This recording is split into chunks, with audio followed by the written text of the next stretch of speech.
La bonne nouvelle, c'est que ce n'est pas une fatalité. Donc moi, je suis docteur en psychologie.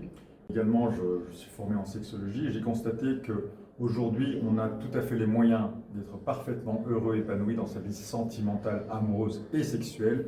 Or, malheureusement, la majorité des Français et Françaises, la majorité d'ailleurs des Européens, ont une vie sentimentale catastrophique. Vraiment, il faut le savoir, il ne faut pas se voiler la face. Beaucoup de gens sont seuls, il y a énormément de célibataires qui n'ont peu ou pas de vie sexuelle, qui ont des vies sexuelles insatisfaisantes, des vies sentimentales catastrophiques avec des rencontres avec des pervers narcissiques, avec des personnes qui les blessent, avec des faux profils sur les sites de rencontres. Donc, énormément de souffrance chez les femmes et chez les hommes.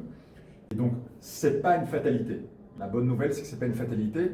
Il y a moyen de tout à fait améliorer ça. Mais la première étape, et c'est là, je pense, que tu rentres en ligne de compte, c'est d'arrêter de dire « ça sera mieux l'année prochaine ». Mais vraiment, c'est important que vous arrêtiez de dire « je peux le faire demain, je peux le faire la semaine suivante ». Je pense qu'il y a un moment, il faut vraiment débloquer quelque chose parce que beaucoup de célibataires ont une vie hyper chargée. Il n'y a plus de place pour une nouvelle relation. Et effectivement, ils sont devant leurs écrans, ils regardent Netflix, ils regardent des séries tous les soirs, ils mangent des chips, au lieu de se mettre dans la dynamique pour faire une nouvelle rencontre.